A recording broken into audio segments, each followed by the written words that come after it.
Alunos, com muita satisfação que estamos aqui mais uma vez dando continuidade ao nosso conteúdo sobre sistemas de integração lavoura, pecuária, floresta, também conhecidos como sistemas de LPF. Bom, na nossa primeira parte, nós tratamos de assuntos importantes, dados que demonstram a importância da atividade pecuária e agrícola no nosso país. E agora, nesse segundo momento, nós iremos tratar de dados envolvendo a silvicultura brasileira, que é o estudo das florestas plantadas e também das florestas nativas, e vamos falar um pouco sobre sistemas de integração lavoura, pecuária, floresta. Então, o nosso país, pelo fato dele ser um país com dimensões continentais, né, isso pode ser reforçado por quem já rodou o nosso país, sabe realmente como que as distâncias, tanto de um estado para o outro, eles tendem a ser muito grandes, nos dá condições para que a gente possa trabalhar no plantio de árvores, né, que geralmente são culturas que necessitam de espaços maiores para serem produzidas. Além disso, o nosso país ele tem algumas condições muito importantes.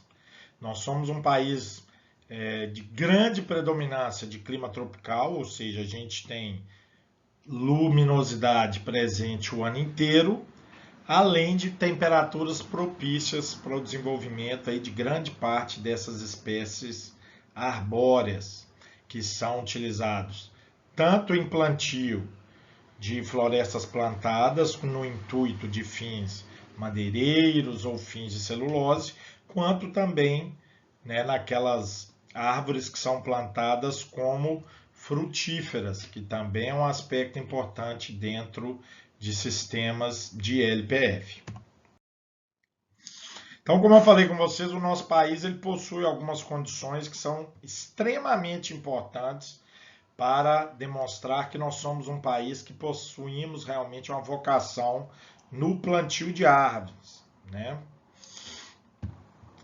Então, a primeira, nós já comentamos, diz respeito à intensidade luminosa, né? O fato de fazer com que nosso país ele seja grande parte dele de clima tropical favorece, portanto, o que ocorra ao longo do ano uma alta intensidade de luz. Vamos lembrar que luz, temperatura, juntamente com a água e os nutrientes presentes no solo, são fatores importantes para que a planta ela possa desenvolver a fotossíntese. Lembrando que a fotossíntese ela é um processo muito importante para a planta e para o ser humano.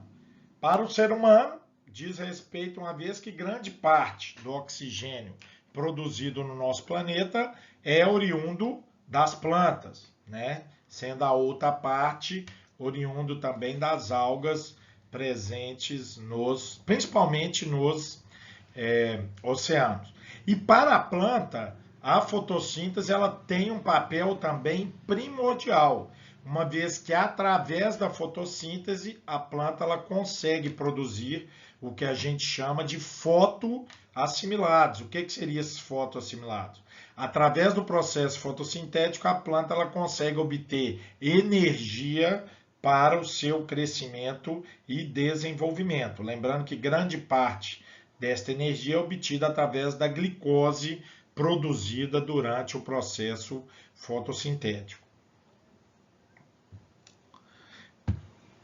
Um outro aspecto muito importante diz respeito a solo e clima favoráveis ao plantio de árvores. O clima ele tem a ver com a intensidade luminosa, né? Uma vez que nós somos um país predominantemente de clima tropical, sugere-se que nós temos alta intensidade luminosa e um clima que favorece para que a gente tenha altas temperaturas. Além disso, né? São pouquíssimas as regiões do nosso país, a gente consegue observar isso um pouco ali no sul, onde existe limitação de desenvolvimento de árvores através de baixas temperaturas, né? Como acontece, por exemplo, aí na Europa e na América do Norte, onde no período do inverno é possível nós constatarmos que durante o período do inverno, principalmente, grande parte das áreas estão cobertas por vastas camadas de neve. Então, aquilo ali realmente ela impede com que a planta ela possa se desenvolver durante aquele período. Além disso, existem outras situações que podem também favorecer o desenvolvimento do plantio de árvores, que diz respeito ao solo, né? Graças a Deus, no nosso país, nós temos solos bastante favoráveis para o desenvolvimento de plantio de árvores. E um aspecto importante nesse quesito é que toda vez que a gente trabalha com o conceito de solo, alguns fatores são importantes para realmente comprovar essa grande vocação que o nosso país possui no plantio dessas espécies. Quando a gente trabalha com solo, alguns fatores são importantes. São eles: aspectos químicos e aspectos microbiológicos. Os aspectos físicos são todas aquelas características físicas que são importantes dentro da estrutura dos solos presentes em nosso país. Como exemplo, nós podemos citar a profundidade do solo, a porosidade, né, através a textura do solo que nós estamos trabalhando, a granulometria. Todos esses são fatores importantes do ponto de vista físico. Dentro desses fatores que eu falei com vocês, um dos mais importantes para o desenvolvimento de espécies arbóreas diz respeito à profundidade do solo. Então, o nosso país, nesse aspecto, ele é um país bastante privilegiado, uma vez que grande parte dos nossos solos são solos profundos, ou seja, que possibilitam, né, a entrada e o avanço de raízes ao longo do perfil daquele solo, né? Nós já sabemos que as árvores, as espécies arbóreas, elas são espécies que realmente possuem raízes muito profundas. Na medida que eu trabalho com solos pouco profundos, existe uma barreira física, ou seja, uma limitação que inibe o desenvolvimento dessas raízes. Então, graças a Deus, em grande parte dos nossos solos, isto não ocorre. Do ponto de vista químico, né, nós temos algumas limitações de alguns locais, principalmente em áreas de cerrado, onde os solos são ácidos. Porém, são limitações que podem ser facilmente corrigidas e através de um corretivo de um valor baixo, né, que é o nosso calcário. Geralmente a gente pode estar trabalhando com 3 tipos de calcário, né? O calcário dolomítico, que é rico em cálcio e magnésio, o calcário calcítico, que é mais rico em cálcio, e o magnesiano, que tende a ter uma riqueza maior em magnésio em relação a esses outros dois. Então, o calcário ele é um corretivo de fácil aquisição, uma vez que é um produto barato, e onde eu consigo estar corrigindo locais onde ocorrem essas limitações químicas, principalmente relacionadas à questão de acidez. E lembrando que além dessa correção da acidez, o calcário ela possui outras características importantes, né? Ele consegue, através da correção da acidez do solo, tornando esse solo mais ácido e um solo menos ácido, ele consegue ainda disponibilizar nutrientes que antes, na condição ácida, estavam indisponíveis para as plantas. Ele consegue fornecer cálcio e magnésio para as plantas, que são macronutrientes muito importantes no desenvolvimento destas espécies, além de inibir o alumínio e o manganês, que são compostos tóxicos, né, para as plantas, que são bastante prejudiciais, principalmente no crescimento das raízes, sendo esses elementos muito presentes naqueles solos bastante ácidos. Além do calcário, ele também melhorar a microbiologia do solo. O que seria isso? Todos aqueles micro-organismos que estão ali presentes naquele solo, contribuindo no processo de ciclagem de nutrientes, né, contribuindo na decomposição da matéria orgânica, tornando-a disponível em nutrientes para as plantas, são maximizadas na medida que eu consigo estar diminuindo a acidez daquele solo. Lembrando que geralmente o valor adequado para que a gente possa trabalhar com a maioria das culturas é próximo de 6 até 7, né, dentro da escala do pH. Então, através do calcário, a gente consegue estar corrigindo solos que tendem a ser limitados. Agora, graças a Deus, outras limitações químicas a gente encontra muito pouco, como a presença de solos salinos, solos com altos teores de compostos tóxicos, não é muito comum nós encontrarmos em nosso país. Então, geralmente, quando a gente fala de limitação química, basicamente diz respeito à condição de pH. E com relação à microbiologia, que diz respeito à microbiologia, né, aos micro-organismos ali presentes, lembrando que nós devemos sempre tratar o solo como um organismo vivo, uma vez que existe uma enormidade de indivíduos que participam ali daquele meio, né, e uns tendem a complementar os outros, ou seja, são muito importantes para que possa ocorrer vida, abundância naquele solo. Então, o aspecto microbiológico ele também é muito importante.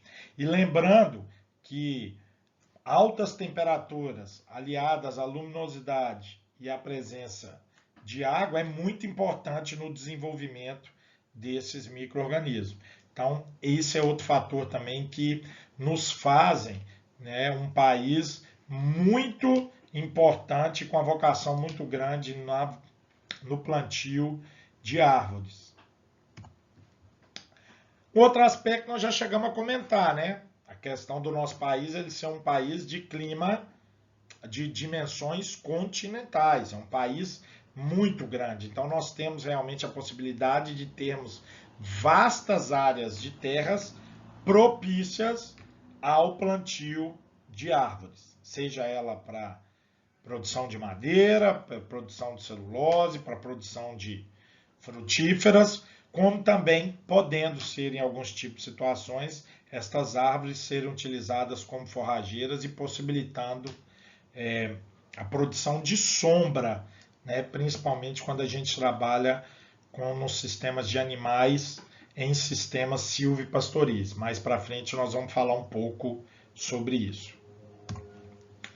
Além da tecnologia silvicultural de ponta, o que seria isso?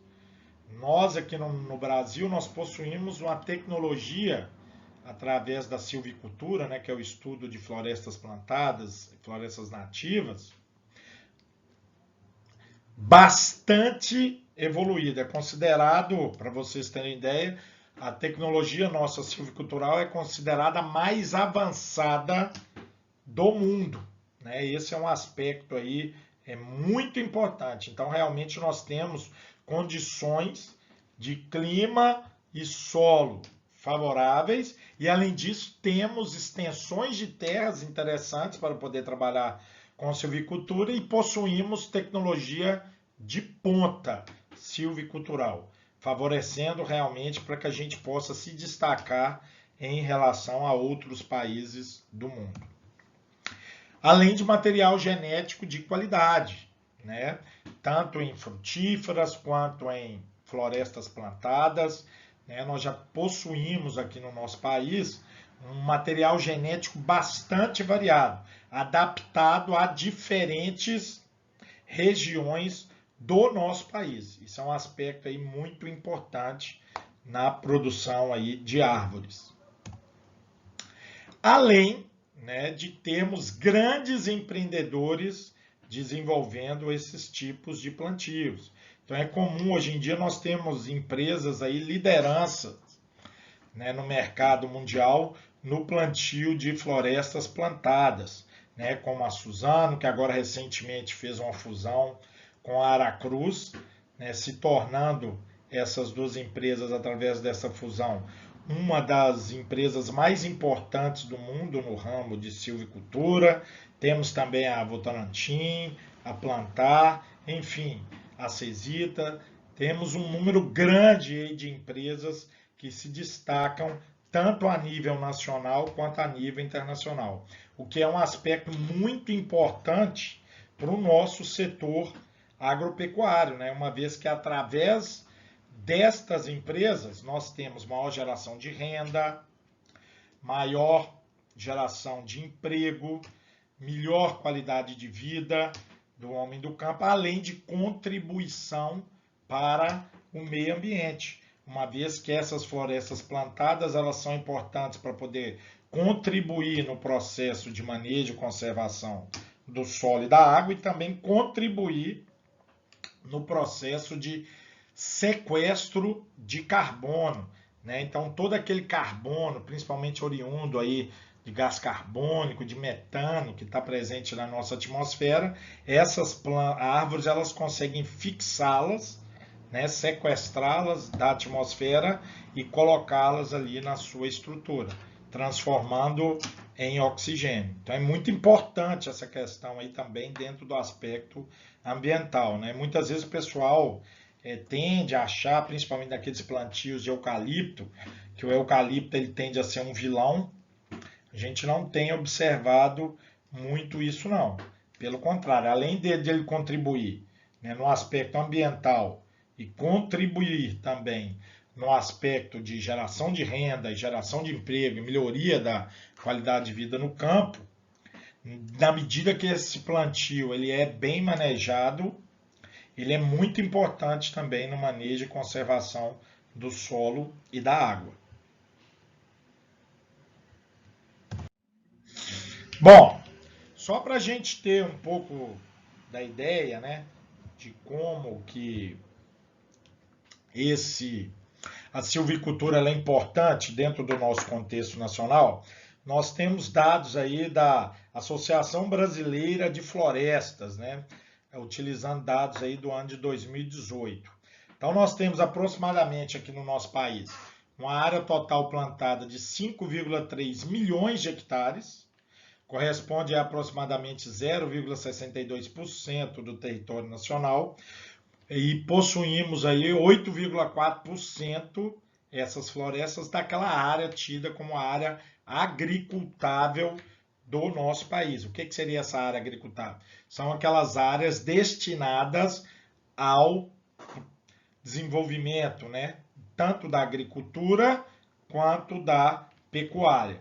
Então, geralmente, dentro dessas áreas, 8,4% da nossa área agricultável corresponde ao plantio de árvores, de florestas aí plantadas. A geração de emprego aí que eu falei, como é importante para o meio rural. Então, nós temos aí aproximadamente 4,3 milhões de empregos gerados através da atividade de silvicultura, gerando um valor bruto aí próximo, né, de 56,6 bilhões de reais, além do aspecto importante de recolhimento de tributos que são importantes, né, de impostos, para que o nosso país ele possa crescer cada vez mais.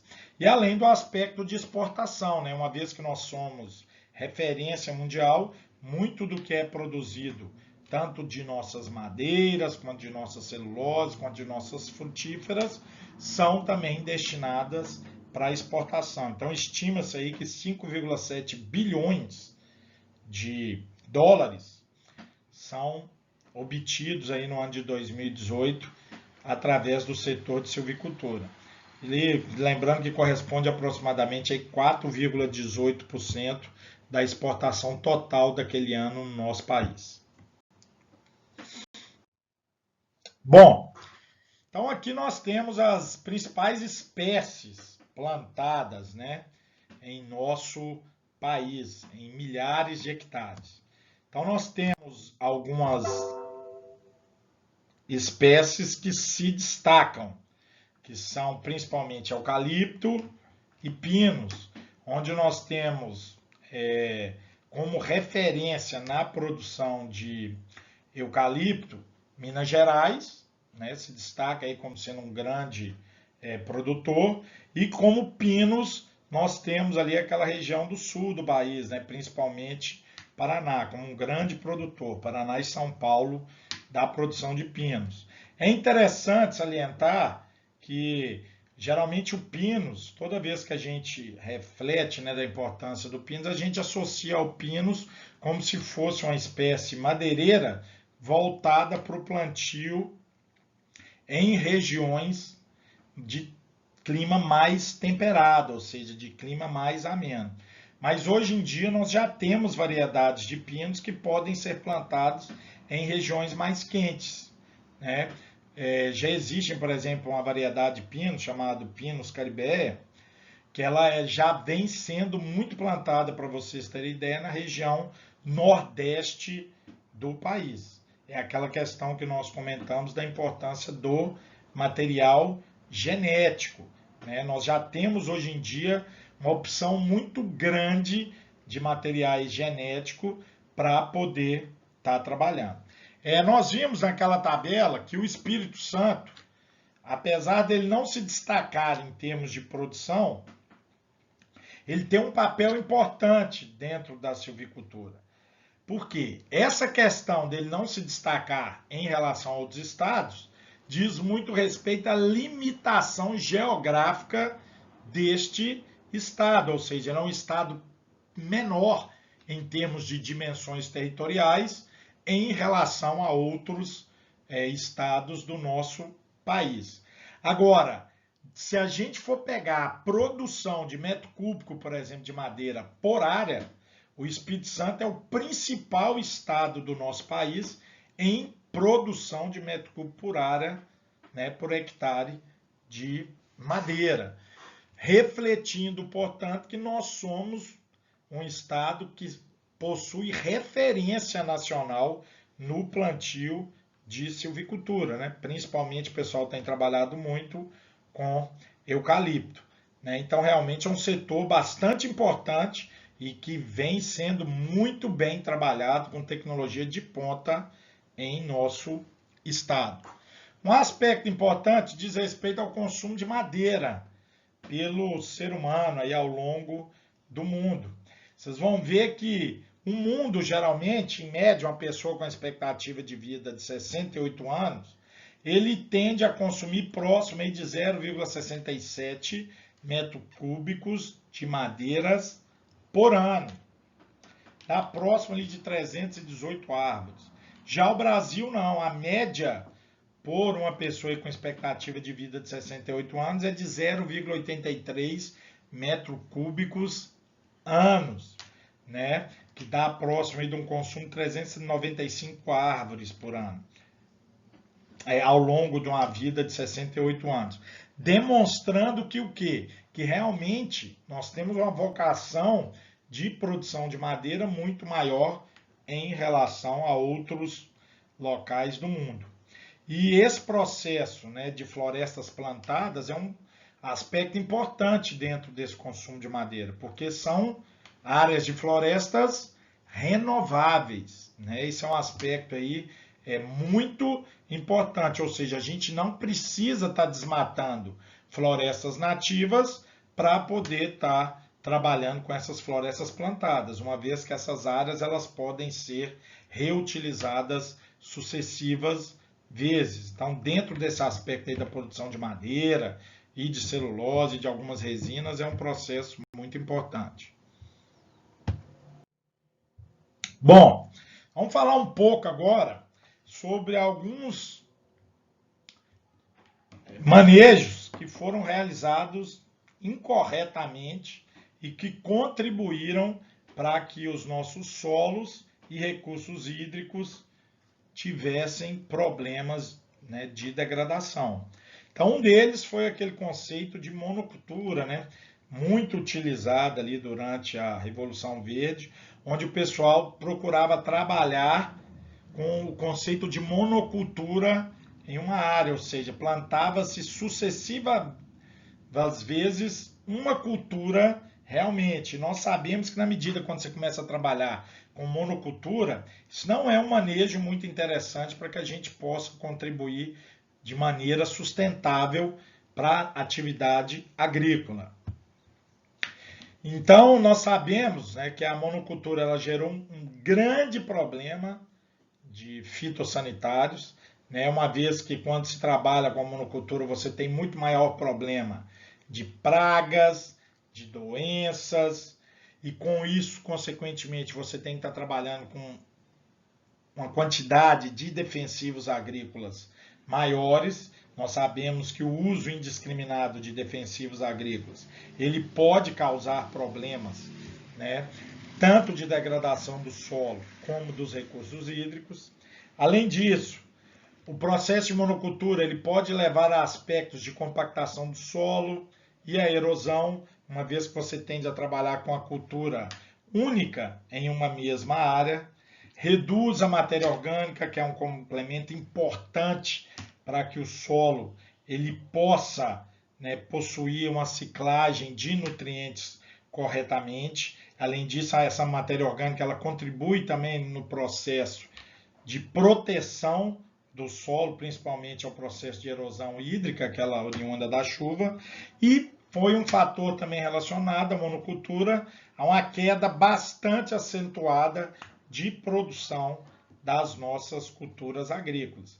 Então, hoje em dia, esse conceito de monocultura é um conceito totalmente obsoleto dentro do meio rural, né? Tem se preconizado cada vez mais trabalhar com o processo de rotação de culturas, que é um processo muito interessante dentro do conceito de sustentabilidade de solos. E vocês vão repararem que esse conceito, dentro do sistema de LPF, ele é muito importante. Para vocês terem ideia, aqui nós temos, né, nesse gráfico, demonstrando uma área com plantio de soja, sendo submetida a uma grade pesada, e qual seria o efeito da monocultura ao longo dos anos no teor de matéria orgânica do solo. Reparem que o teor de matéria orgânica dessa área era uma área de cerrado, né, que quando foi desmatada, ela tinha próximo de 3,20% de teor de matéria orgânica. Nos anos que se passaram, esse teor de matéria orgânica cresceu. Agora, na medida que você vai trabalhando com a monocultura de maneira sucessiva, né, ao longo dos anos, olha o que acontece, aquele efeito. A matéria orgânica do solo ela tende a reduzir-se drasticamente ao longo desses anos, demonstrando, portanto, né, aquele conceito que nós falamos, que a monocultura ela é um conceito cada vez mais obsoleto e que não pode ser utilizado hoje em dia dentro de sistemas agrícolas tidos como sustentáveis. E dependendo, né, da qualidade do solo, da sua textura, nós temos esse efeito ainda mais potencializado. Vocês reparem que essa potencialização ela tende a ser maior em solos arenosos, seguidos de solos com textura média e seguidos de solos argilosos. Diz muito respeito ao quê? Solos arenosos são solos que possuem uma maior porosidade e que se consegue obter uma maior lixiviação daqueles nutrientes existentes ali dentro da sua superfície, entre eles a matéria orgânica, né? Lembrando que o processo de lixiviação ele diz respeito àquela infiltração daqueles nutrientes até locais onde a raiz não consegue mais captá-los, né? E os solos arenosos, pelo fato de eles serem solos que possuem uma porosidade muito grande, isso é muito fácil da gente poder ocorrer nesses tipos de solos. Essa questão da infiltração da água nesses tipos de solos, ela pode ser observada em um experimento simples, onde você pega 3 diferentes tipos de solos, né? Um solo argiloso, um solo de textura média e um solo arenoso, e joga um copo de água em cima de cada um deles. Você vai ver que em solos arenosos a água ela tende a infiltrar de maneira mais rápida consequentemente, ela tende a lixiviar nutrientes de uma maneira mais maximizada. Isso pode acontecer também com relação à matéria orgânica e com outros nutrientes que são principalmente utilizados via adubação. Por isso que um solo arenoso tem se preconizado trabalhar com adubação de maneira o quê? Parcelada, né? Uma vez que você evita o risco de perder uma quantidade muito grande de nutrientes devido a essa característica presente nesses tipos de solos. Bom, então nós chegamos agora no aspecto chave, né, do nosso tema. Falamos um pouco aí sobre alguns dados de importância da agropecuária no cenário mundial e nacional. Falamos um pouco de alguns conceitos equivocados que foram utilizados no passado, como a monocultura, e agora vamos chegar no ponto chave do nosso minicurso sobre LPF, que diz respeito, né, principalmente à utilização desta técnica como uma técnica altamente sustentável dentro das nossas produções agropecuárias. Então, o que tem levado ao crescimento desses sistemas de LPF ao longo do tempo? Principalmente aquela crescente demanda de alimentos em todo o mundo. Nós já vimos que a população mundial ela tem crescido cada vez mais, consequentemente a produção de alimento tem que ser maior, tem instigado a criação de tecnologias agropecuárias mais produtivas e conservacionistas. Olha o aspecto importante aí. Nós temos que conciliar produção com conservação. Na medida que a gente não consegue conciliar esses dois fatores, a gente não consegue trabalhar com o conceito de sustentabilidade. Então, a questão da produtividade com a conservação, elas têm que andar juntas. Esses são aspectos aí extremamente importantes dentro desse tipo de processo. E aí, chegamos, né, naquele conceito de trabalharmos com o que a gente chama de sistemas de integração lavoura, pecuária, floresta, os nossos popularmente conhecidos aí como ILPF. Bom, então qual vai ser o objetivo desta nossa videoaula, desse mini curso que nós estamos trabalhando a respeito de LPF? Caracterizar os sistemas de LPF, né? O que esses sistemas têm que os caracterizam? Os métodos para que eu possa implantar esses tipos de sistemas e quais são as interações, uma vez que eu vou estar combinando vários tipos de culturas, né, espécies arbóreas, posso estar trabalhando com indivíduos dentro da pecuária, indivíduos dentro da silvicultura e da agricultura, quais seriam as interações que possam ocorrer entre seus componentes? Sempre buscando a questão de sustentabilidade, gerando maior produtividade, maior proteção ambiental e, portanto, trazendo sustentabilidade ao setor agropecuário brasileiro, que são aspectos de fundamental importância para que a gente possa, cada vez mais, tornarmos uma referência mundial e trabalhando com sustentabilidade dentro da atividade agropecuária.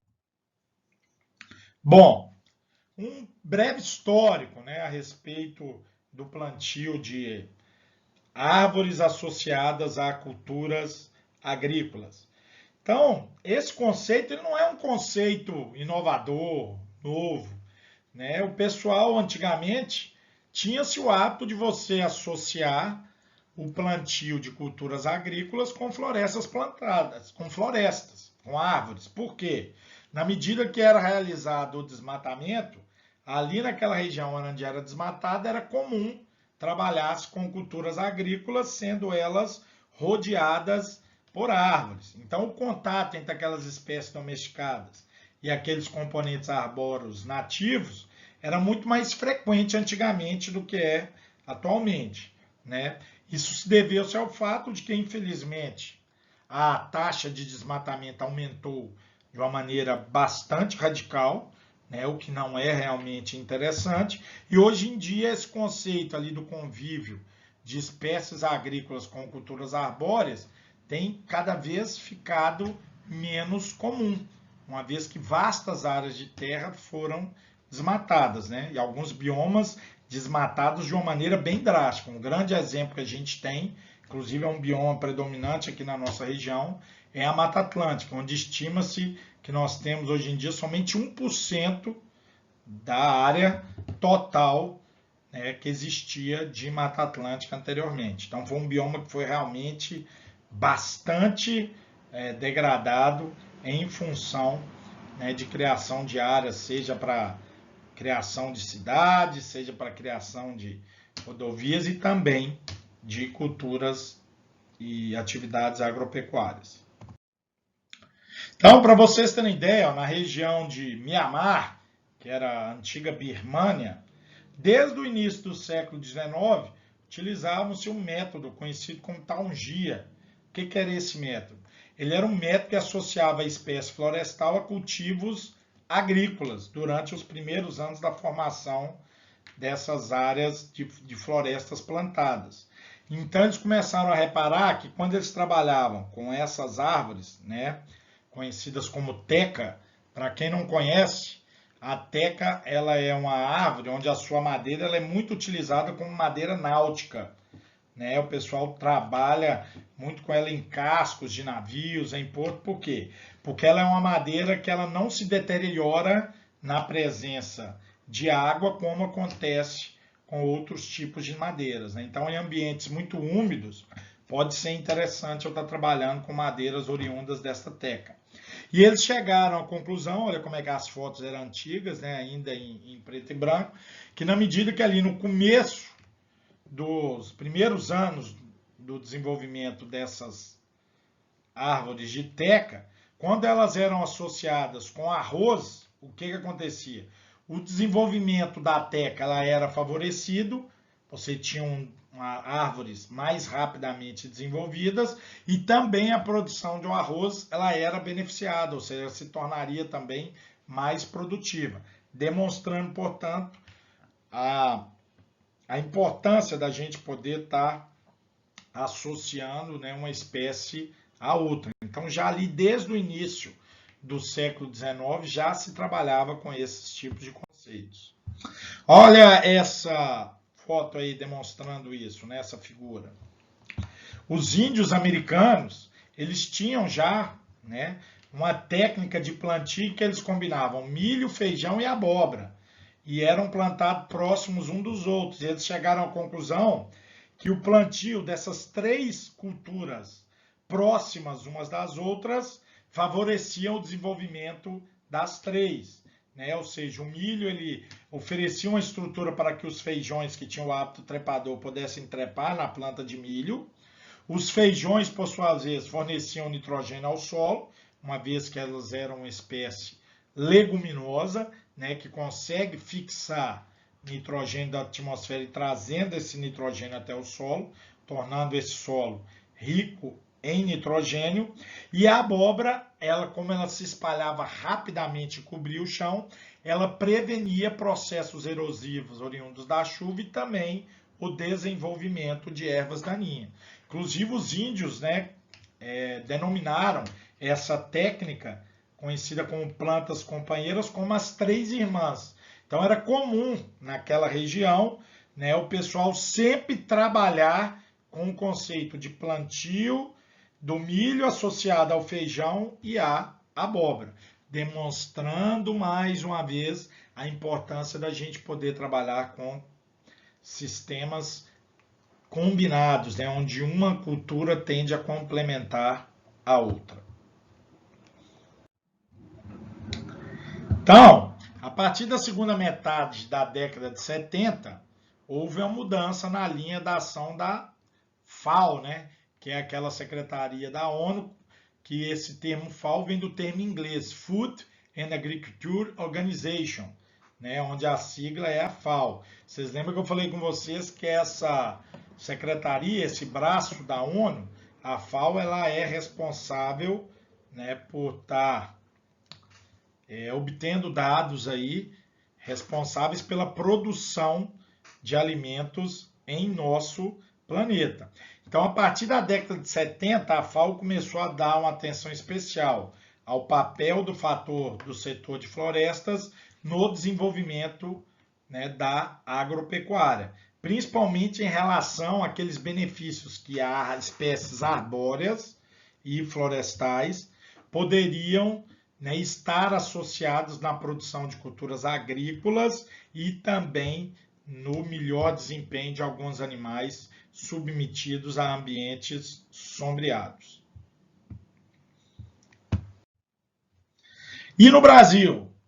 No Brasil também tem-se experimentos antigos onde o pessoal já conseguiu realmente associar a importância de trabalhar com culturas, né, de maneira consorciada, apresentando vantagens. Para vocês terem ideia, no Brasil, um pesquisador, né, Andrade, em 1928, ele já estudava as vantagens de ele poder estar associando, né, intercalando o plantio de arroz e do feijão.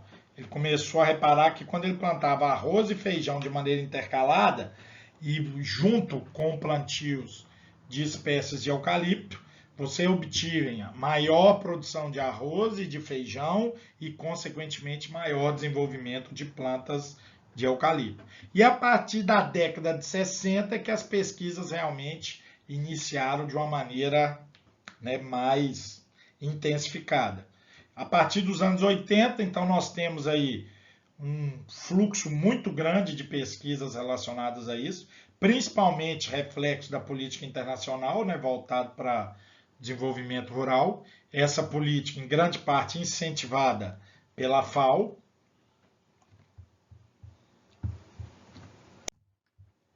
E a partir de então, centros de pesquisa e de ensino dedicaram-se ao desenvolvimento de sistemas de LPF para as mais diferentes condições ecológicas, sociais e econômicas existentes no país.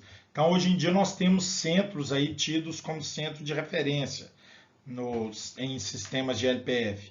Nós temos a Embrapa, que é realmente a pioneira aqui em nosso país nesse tipo de tecnologia. Temos a Empresa de Pesquisa Agropecuária de Minas Gerais, a EPAMIG, a Universidade Federal de Viçosa e a UFMG. Então, são centros de referência no desenvolvimento desses tipos de sistemas de integração lavoura, pecuária e floresta. Bom, então atualmente vários sistemas foram desenvolvidos voltados para esse tipo de tecnologia.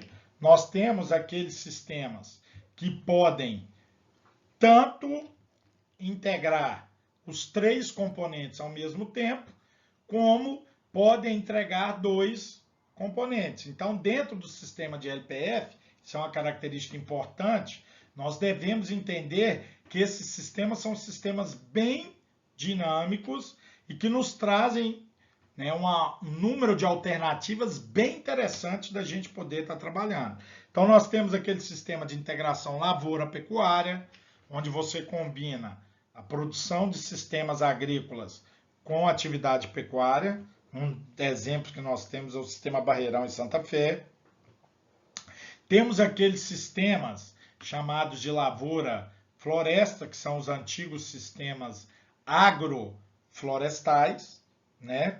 Lembrando que aqueles sistemas agroflorestais, silvipastoris, né, são nomenclaturas antigas destes sistemas hoje em dia conhecidos como ILPF. Então, toda vez que a gente for se referir àqueles tipos de sistemas, a nomenclatura recomendada pela Embrapa, hoje em dia, tem sido trabalhar com sistemas realmente integrados. Então, aquelas nomenclaturas de sistemas agroflorestais, silvipastoris, agro-silvipastoris, né, eles estão sendo cada vez mais substituídos por essas nomenclaturas novas de sistemas de integração lavoura, pecuária e floresta. Além disso, eu posso ter aquele sistema que integra a pecuária juntamente com a floresta, que é o antigo sistema silvopastoril, ou aquele sistema onde eu consigo integrar os 3 setores ao mesmo tempo, a área de lavoura, a área de pecuária e a área de floresta. Então, como eu falei com vocês, são sistemas bastante dinâmicos, né, que propiciam eu poder estar trabalhando com diferentes modalidades. Nós vamos ver isso ao longo das nossas aulas. Então, como eu falei com vocês, né, esses sistemas são os antigos sistemas agropastoris, onde você associava culturas mais atividade pecuária, aqueles sistemas conhecidos como sistemas silviagrícolas ou agroflorestas, onde se associavam árvores mais culturas agrícolas, o antigo sistema agro-silvopastoril, onde associava-se culturas mais árvores e pecuárias, e árvores mais pecuárias, conhecidos como sistema silvopastoril. Lembrando então que hoje em dia esses termos vêm sido cada vez mais substituídos por sistemas integrados. E vocês, como profissionais de ciências agrárias, devem cada vez mais trabalhar com conceitos atualizados, né? Isso é uma característica importante. Então, sempre procurar trabalhar com esses tipos de conceitos como conceitos realmente integrados, né, de LPF. Bom, a nossa aula, então, ela vai até aqui, né, a nossa videoaula de hoje. E a próxima videoaula nós vamos trabalhar um pouco sobre sistemas que contemplam a integração de lavoura e pecuária e a sua associação com o plantio direto, que é uma técnica conservacionista bastante utilizada em nosso país e que contribuiu bastante para que o nosso país se tornasse hoje uma potência agrícola. Então, um grande abraço a todos vocês e até a nossa próxima videoaula.